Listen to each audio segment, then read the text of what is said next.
Este Shabbat es Hol HaMoed porque está incluido en los 7 días de la festividad. Esta festividad, como Sukkot, no es un solo día, sino que abarca días comunes de la semana y un Shabbat. Este es un Shabbat muy particular. Esta festividad de Pesaj, miércoles, jueves, viernes, sábado, es exactamente igual que la del año -4, en la cual Yeshua resucitó. Eso lo vamos a ver en un minuto más.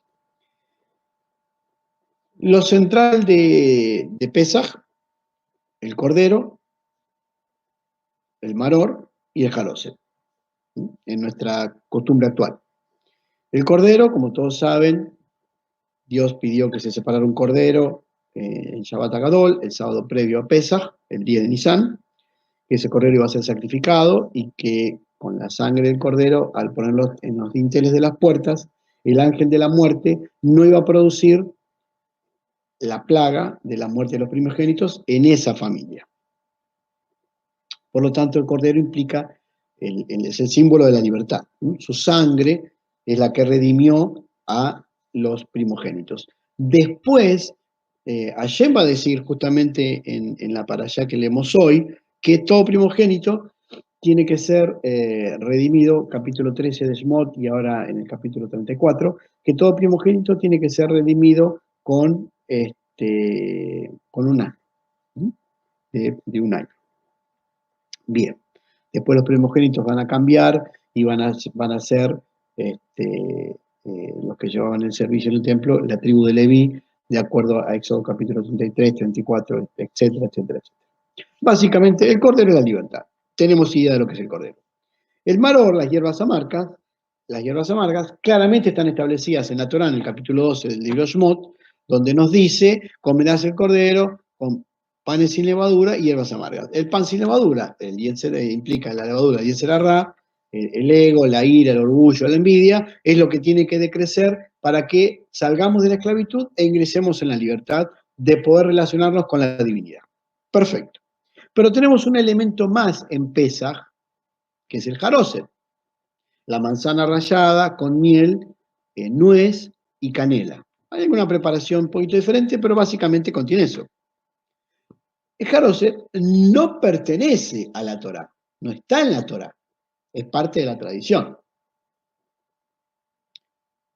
Como pasa en el pueblo judío, hay muchas opiniones, que fue en tal época, que fue en tal otra época, que significa una cosa, que significa la otra.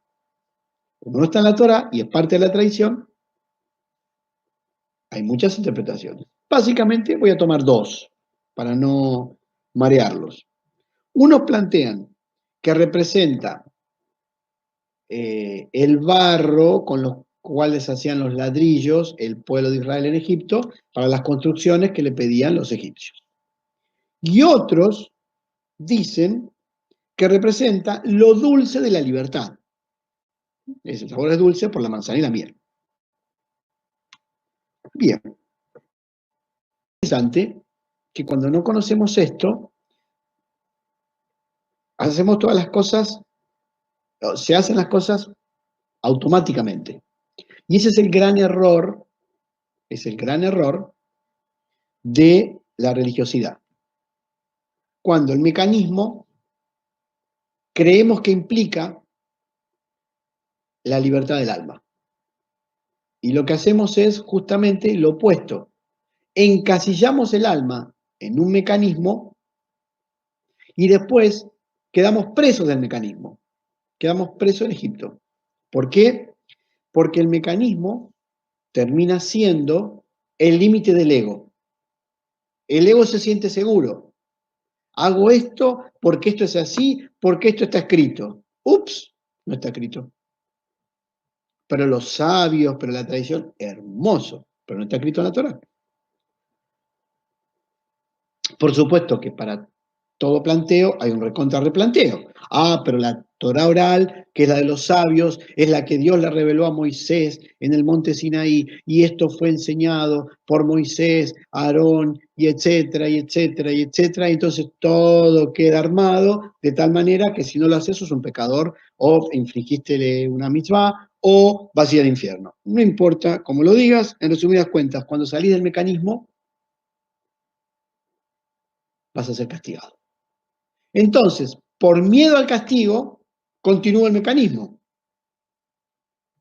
y me transformo en una máquina que no puede ir un poco más allá.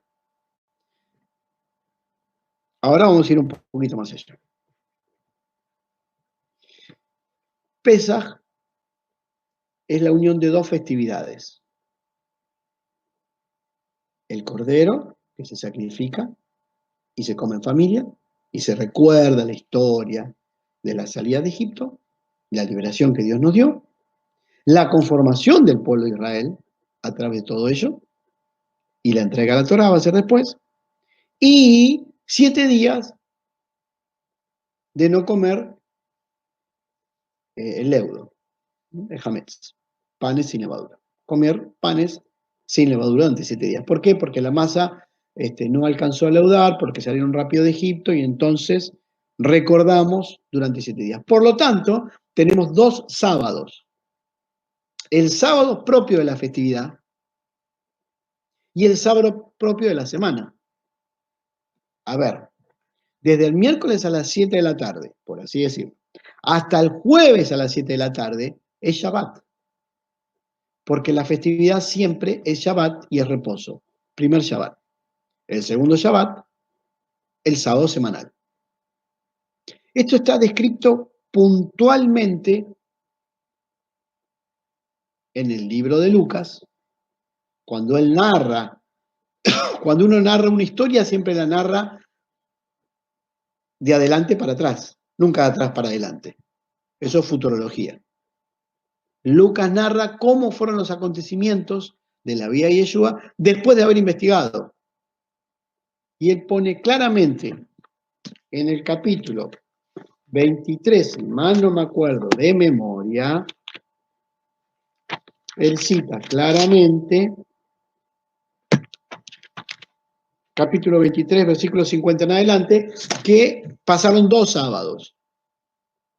En el primero, sábado de Pesaj,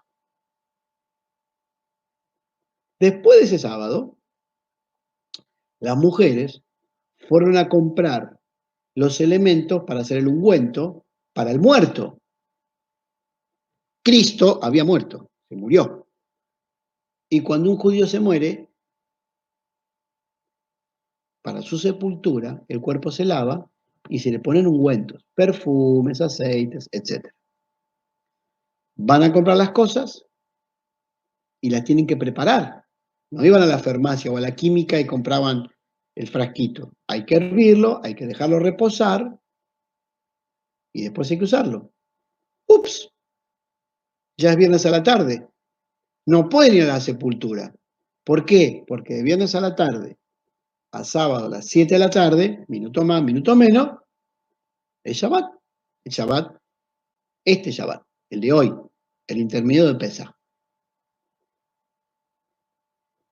Pasado este Shabbat, el segundo Shabbat, entonces van a la sepultura. ¿Pero cuándo van a la sepultura? ¿El domingo a la mañana? ¿O el sábado a las 7 de la tarde? Minutos más, minutos menos. Esto lo aclara perfectamente Mateo, el libro de Mateo, capítulo 28, versículo 1. Pasado, español. Pasado el día de reposo, o sea, pasado el Shabbat, al amanecer del primer día de la semana, vinieron María Magdalena y la otra María a ver el sepulcro. Bueno, pasado el Shabbat, obse en el griego. Esto nos llegó en griego a nosotros. La palabra es obse. Obse significa tarde. Pasada la tarde del Shabbat. ¿Cuál es la tarde del Shabbat? 19 horas, previo a Abdalá. Pasado eso, habiendo hecho Abdalá, al amanecer del primer día de la semana, amanecer del primer día de la semana, traducido así en las Biblias, cuando uno va al griego, la palabra es epifoskouse, significa cuando empieza a crecer la luz. Claro, en el calendario greco-romano, que es idólatra, ya que está basado en función de los planetas y de las fuerzas planetarias y de los dioses que representan las fuerzas planetarias, empezar a crecer la luz es el amanecer, 6 de la mañana, 5 de la mañana. Pero en el calendario hebreo, y estos eran todos judíos, y están hablando del Shabbat y del primer día de la semana, no están hablando del domingo, el dios sol, es después de Abdalá, el crepúsculo, cuando se ven las primeras luces del primer día de la semana, que abarca del sábado a las 7 de la tarde al domingo a las 7 de la tarde. Minuto más, minuto menos. Resumidas cuentas, María Magdalena y la otra María fueron al sepulcro de Yeshua el sábado a las 7:01. Hicieron Abdalá y se fueron corriendo al cementerio, a la tumba de Yeshua. Y no estaba. ¿Por qué no estaba?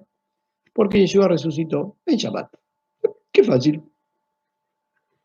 El mecanismo que dice no puede ser, tiene que ser el día del dios Sol, porque es el hijo de Zeus.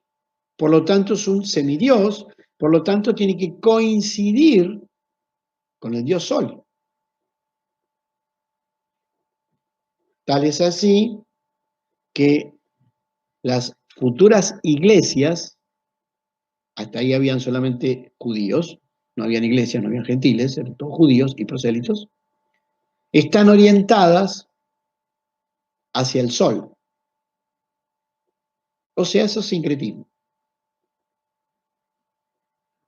¿Qué hacemos con esto? Como siempre les digo, siempre sabemos, separamos el hecho real por un mecanismo previo. Las cosas tienen que ser de tal forma que coincidan con lo que yo quiero que coincidan. O sea, nuestro hametz, nuestra levadura, se impone por sobre los acontecimientos. ¿Cuál es la importancia de esto? Es un giro total de la historia de Yeshua, de quién fue, de qué es lo que hizo y qué es lo que significa. Por lo tanto, es un giro total en la interpretación de sus enseñanzas y por lo tanto es un giro total en nuestra vivencia diaria de lo que él enseñó.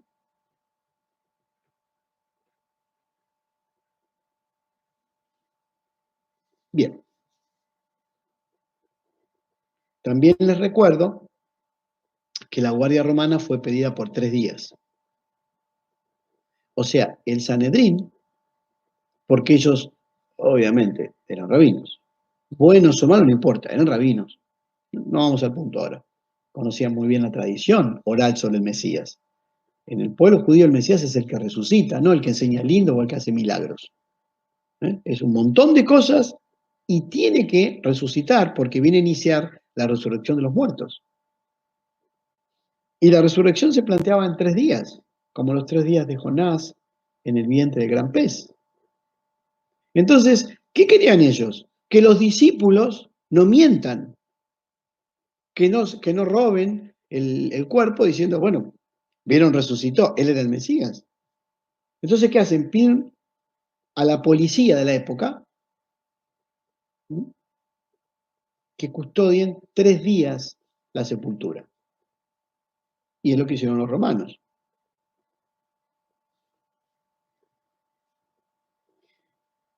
Indudablemente, si el jueves fue crucificado y el viernes se murió y el sábado estuvo en la tumba y el domingo a la mañana resucitó, no hay 3 días y 3 noches. No hay. El mecanismo de cómo explicar esto porque tiene que ser lo que yo quiero que diga, en que en la Mishnah hay lugares en donde se dice que una cierta parte del día se puede contar como día completo. O sea, cuando le quiero buscar la vuelta, siempre voy a justificar lo que quiero justificar. En resumidas cuentas, la misma escritura nos dice que hoy, 7:01, Yeshua resucitó. El otro tema que es muy interesante y que el mecanismo ha tapado y ha matado es la acción de María Magdalena. ¿Por qué fue María Magdalena? Se preocupó por untar el cuerpo y todo lo demás.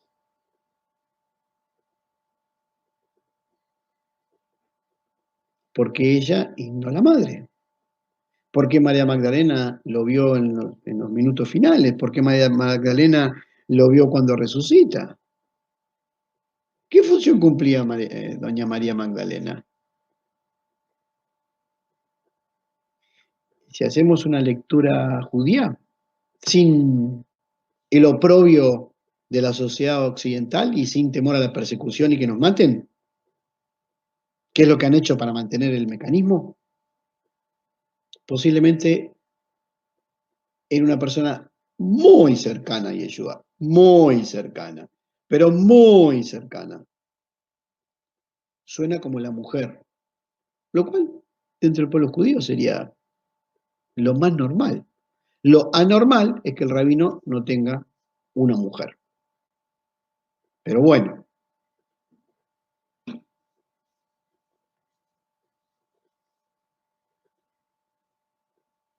con el paso de tanta iluminación de parte del pueblo judío, va a haber un momento en que van a tener que rever el mecanismo.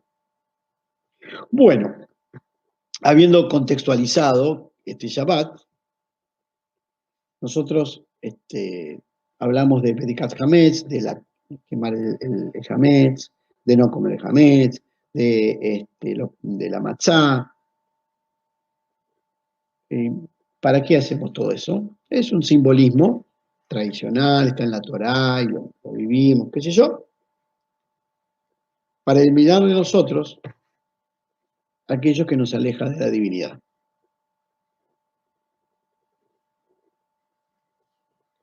Cada paso hacia la perfección nos permite ver más perfección.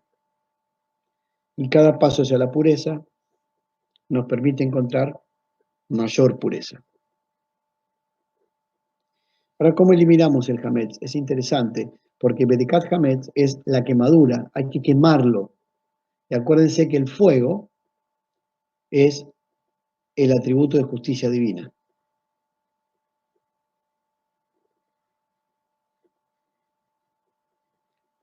No hay nada que no podamos superar, pero a veces hay que sufrir mucho para superarlo. En palabras más simples, en carne propia.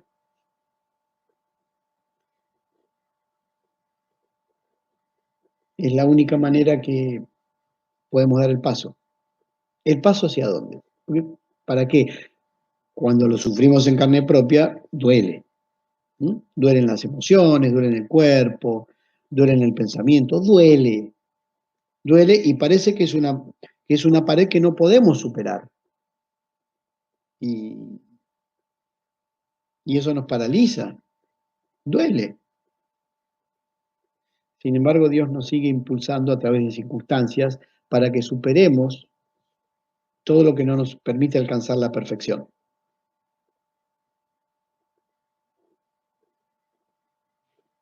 Y tenemos otro problema. Dios saca a Israel de Egipto, lo saca de la oscuridad y lo lleva a la libertad. ¿Y qué hacemos con la libertad después? Porque no fue Israel el que salió, fue Dios el que lo hizo salir. Dios decidió en qué momento. La vida, que es Dios, las circunstancias que las envía Dios, nos dicen cuándo es el momento de ser libres. Y cuando llega la libertad, ¿qué hacemos? Es un gran problema. Créanme que es un gran problema. ¿Por qué? Porque cuando tenemos que enfrentar las nuevas circunstancias Pero ya en libertad venimos arrastrando las conductas anteriores. Esto lo hizo Israel en el desierto. Cuando había un problemita, no queremos volver a la esclavitud. Cuando pensaron que Moisés murió, se hicieron un ídolo, un cordero, el cordero que adoraban los egipcios. Eso nos pasa a nosotros. Dios nos quita un gran problema de una etapa de la vida y enfrentamos la nueva etapa, y cuando la enfrentamos con las conductas anteriores.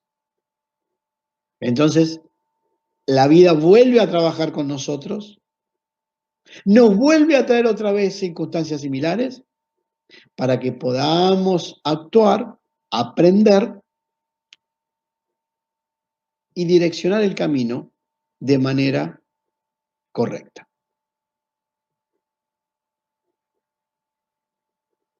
Y así van pasando los años de nuestra generación. No tengan miedo.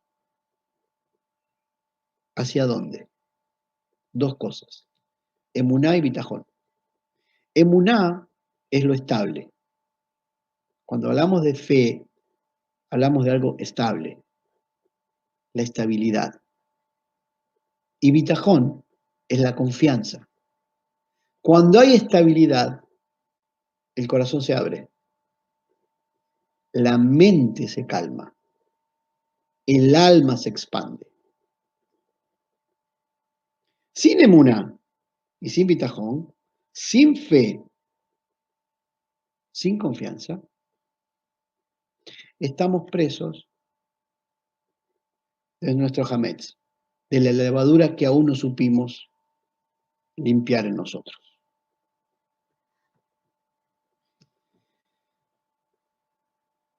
Cada alma está en distinto nivel.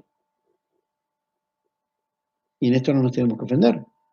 Siempre hay alguien que sabe más que nosotros y siempre hay alguien al cual podemos enseñarle algo. Cada alma tiene un grado distinto de emuná y de bitajón, de fe y de confianza.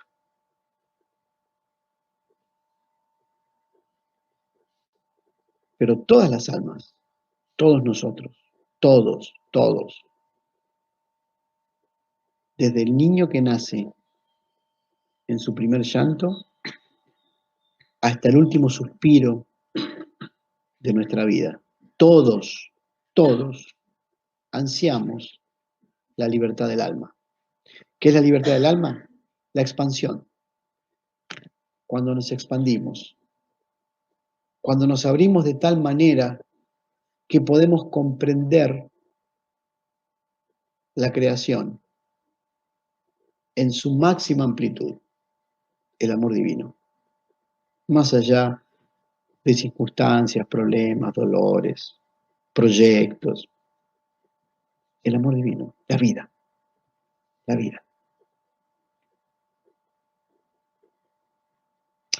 Por eso, Yeshua nos dijo que el que permanece en su palabra va a conocer la verdad, y la verdad nos va a hacer libres. Permanecer en su palabra no es seguir a Cristo. Permanecer en su palabra, la palabra de un rabino es tradición oral sobre la Torá. Si permanecemos en su enseñanza de cómo vivir la Torá, entonces vamos a conocer la verdad. Emet, en hebreo, es Dios. Vamos a conocer a Dios. Conocer a Dios, Yadá, es tener relación privada, íntima, de unión entre el hombre y la mujer. Adán conoció a Eva. El hombre conoce a Dios. El hombre se fusiona en la divinidad. Y cuando nos fusionamos en la divinidad, eso nos hace libres. ¿Libres de qué? De nuestro hametz, de nuestro ego, de aquello que nos separa de la perfección y de aquello que nos separa de la pureza. todo mecanismo que tengamos nos puede ayudar como un bastón hasta un momento. Después, el bastón ya no sirve. Hay que aprender a caminar. La luz del justo es como la luz del amanecer. Empieza de a poco y después ilumina todo el día.